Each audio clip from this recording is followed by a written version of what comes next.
Hi guys, welcome back to my channel. It is good to have you guys back. I am excited to do another Decode Your Design video. This is how to love a manifestor. So for those of you who don't know, I absolutely love human design. It completely changed my life, and I'm so passionate about sharing about human design because ultimately when you know who you are and when you know who your people are, it allows you to have grace for those around you. It also allows you to be more compassionate, a better partner. It really is all about self-knowledge and knowledge of others. And so today's video, I want to talk about how to love a manifestor.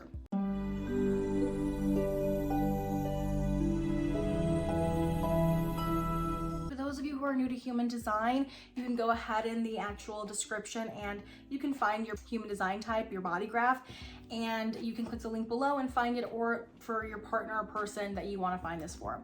If you already know what human design is, then you know that there are 5 different types of people, and today we're going to talk about manifestors. Manifestors make up 10% of the world, and the reason that manifestors are so different and specific is because their aura is closed and repelling.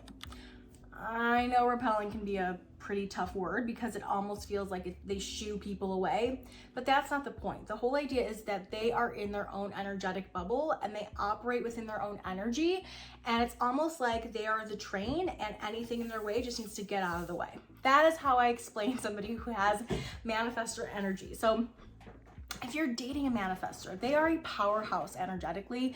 They are energetically different than most people, right? Because 90% of people are not manifestors in this world. But if you're dating a manifestor or getting to know a manifestor on a personal level, or you are a sister to a manifestor or a daughter to a manifestor, how to love them is really, really good to know. The first thing I would say is loving a manifestor is you want to make sure that you allow them to be the talker and the speaker and the expressor in the relationship. They need to talk things out. Oftentimes they will talk and talk and talk, and it's the way that they can kind of get to their own conclusion. Also, it's part of who they are, so they're here to inform. So them letting you know something is really just the way they're meant to operate. Even if it has nothing to do with you, it makes them feel better. Now, the other part of this, because informing is such a big part of who they are, talking about things, doing all of that, part of what they expect from their partners and the people in their lives is that they are also informed.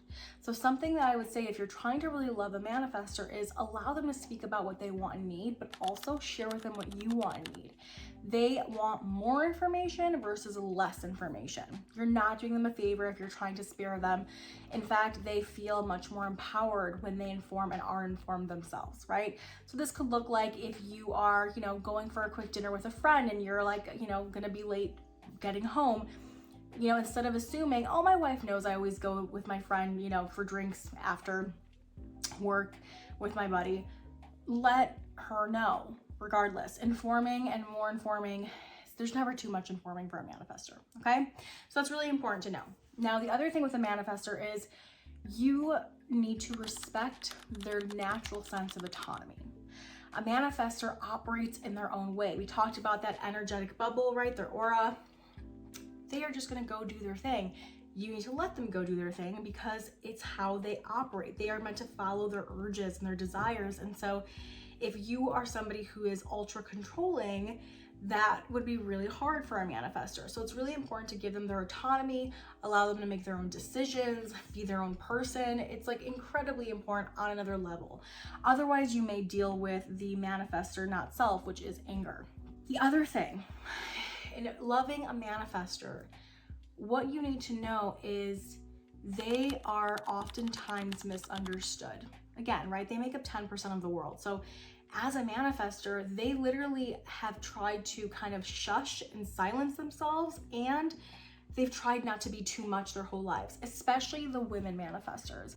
It's interesting. It's like seeing that in men, male manifestors tend to be a little bit more okay with how dominant their energy may be.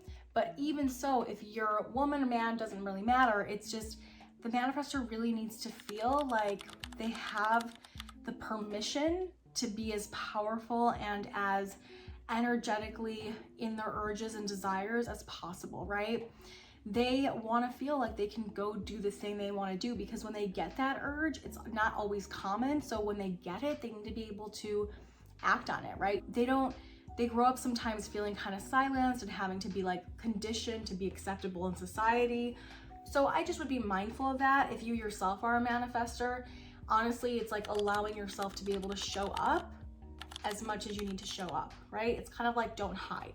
Loving a manifestor is a great thing, and they are naturally very freedom seeking and autonomous, and they do not like being micromanaged. It is a big one, right? Because they naturally are what we would consider like a leader in a lot of ways. So just be mindful of, even if your partner is a little more mousy or more like silent or more subdued in their own way, I would actually be curious if you could actually ask them more of what their opinion is and allow them to speak up, because sometimes manifestors are so conditioned to just not own who they are that it can feel like they just are silenced in some way until they are allowed to really follow that urge they have inside of them, until they are given permission from somebody in their lives to be like, hey, like, I like who you are. I like how, vibrant and energetic and like intense you may be, because sometimes manifestors do come off as intense and they themselves can be aware of it.